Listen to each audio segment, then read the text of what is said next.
Hi guys, my name is Vanessa Smedley and I'm a painter. Today we are going to paint this misty, foggy autumn scene here because I thought it would be a lot of fun and I really liked the colors, even though they're probably exaggerated just a tad. But that's okay, we're going to do it anyway. So, let's do this! Here are today's materials. Go ahead and screenshot this so you don't have to listen to me rabbit on and on about it.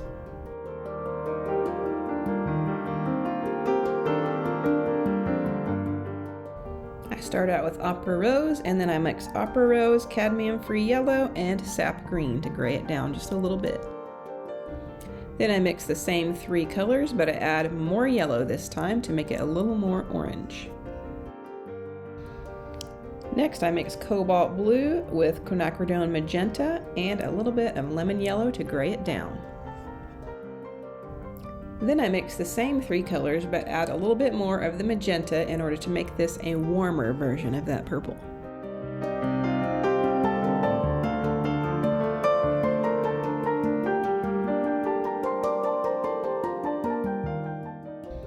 Then I mix Indigo Blue with Quinacridone Magenta and add a little bit of lemon to gray that down as well. I'm just trying to get this as dark as possible. Then I start by using my Hake brush to wet the entire sky area so that I can begin dropping in color. I start by adding that tiny little bit of cerulean blue that's peeking through all of those other really bright colors. Then I add in this coral color close to the horizon line and begin blending that out into the other areas as well.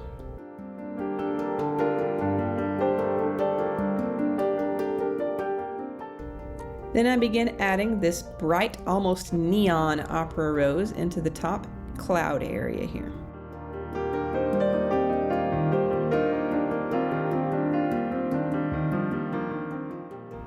Then I use a damp brush with clean water to lift out an area of white, and then I come back in with a darker mix of the Aqua Rose for the top here.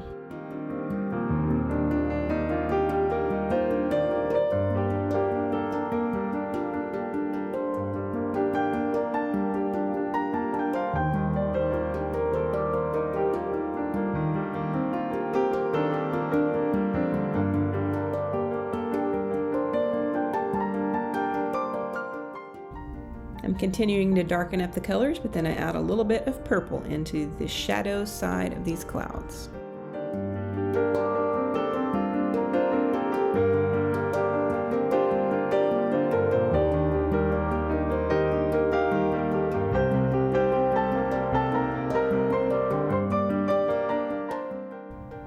Then I use a shop towel to lift a little bit of that color out of the mountain area.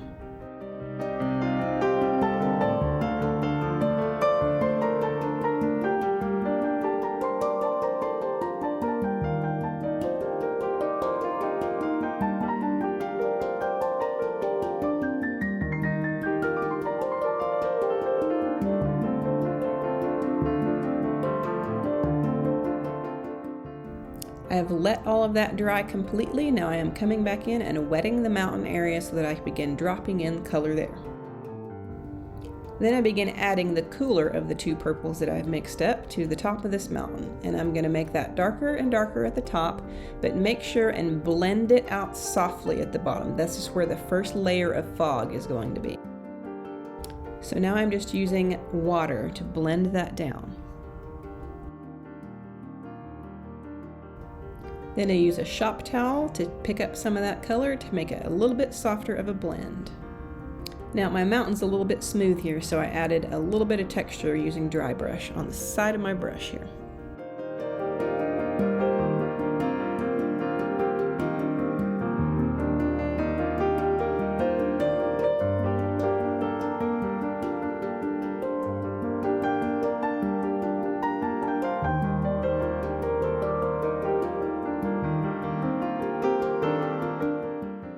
I think I lost a little bit of footage here where I glazed a little bit of that Aqua Rose towards the bottom of that fog area.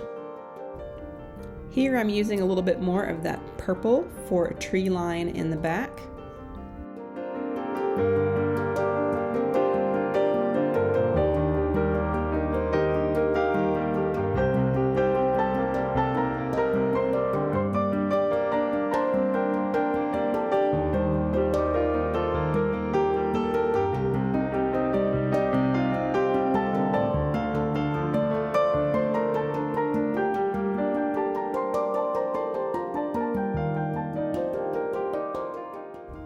Then I blend this down using a little bit of clean water to make some fog here, and then I lift a little bit on the other side for the same reason.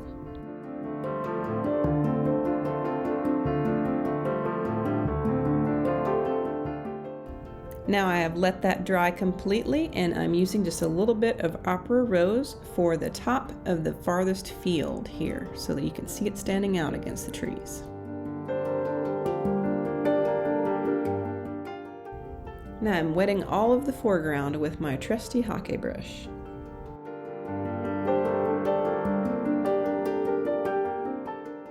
Then I'm beginning to drop in that warmer of the purple, and I'm leaving it a little bit lighter as it comes closer to the closest of the fields here. And that's just adding in another layer of fog.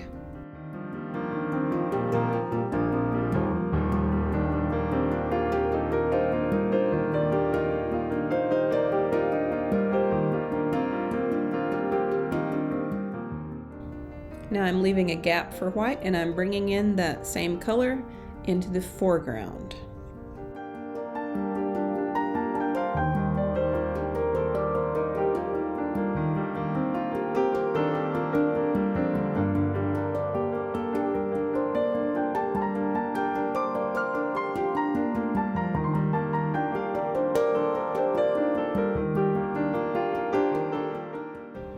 Then I add in some variation by using the darkest of my red purples here.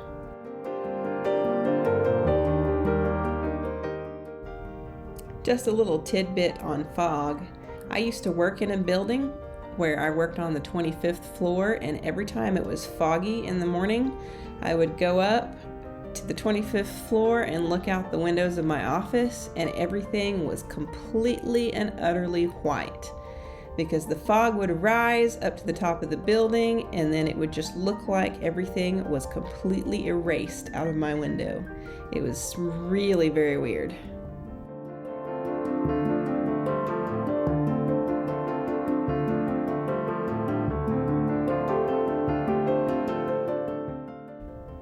Then you use a damp brush with clean water to lift out a little bit more of the fog area here. And then I use a spray bottle really quick. That's going to help to give it a little bit of a misty texture. I've let that dry completely, and now I'm coming back in and adding just a little bit of definition to the tops of the fields.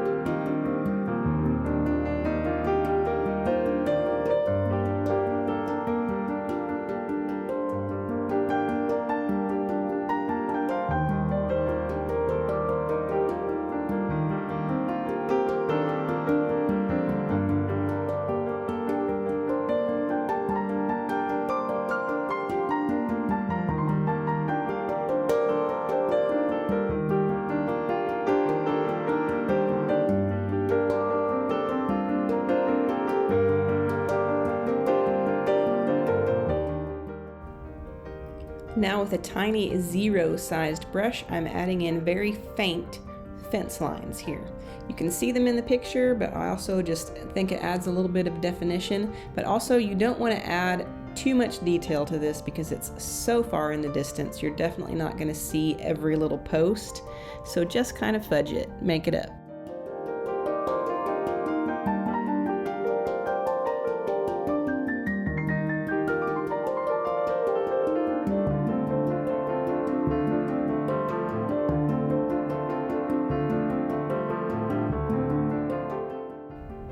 I've mixed up a thicker consistency of that darkest purple that has the indigo blue in it, and I'm just adding in this foreground tree right here. I'm turning my brush on its side, I'm using a very dry mix, and I'm dry brushing it in.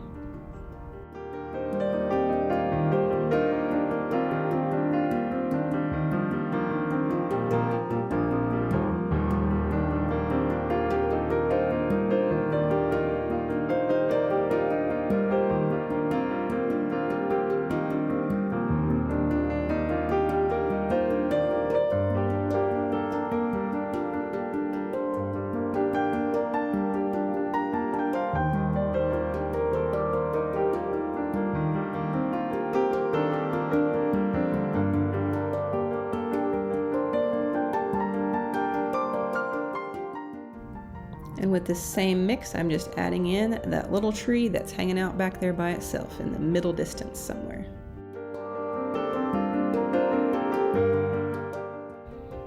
Now, what is an autumn field scene going to do without some lovely bales of hay? So we're going to add these bales of hay in here. Speaking of bales of hay, my husband has done this thing ever since we were dating, that while we were driving through the countryside, he would look out the window and say, "Hey!" every time he sees a bale of hay. Now, this has always annoyed me, and he knows this, but now he's taught my daughter to do it. So every time there's a bale of hay, I get to hear it over and over again. I'm so lucky. I mean, I usually love a good dad joke, but my word.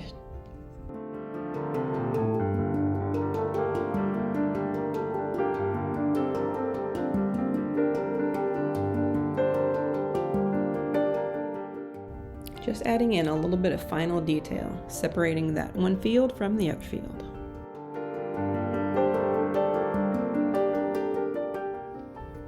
And here's the finished painting, all dried and with the tape removed. And there you have it, a nice little foggy autumn scene with bales of hay, so that you can remember when you were a teenager and were desperate for money and used to bale hay. Just kidding, I never did that, but I do know people who did. Don't forget to like, comment, subscribe, share, all that stuff, because that's how this channel gets to grow. Please leave me a comment. I do read them, and I really would love to hear your feedback. Thanks for watching. I'll see you again next time.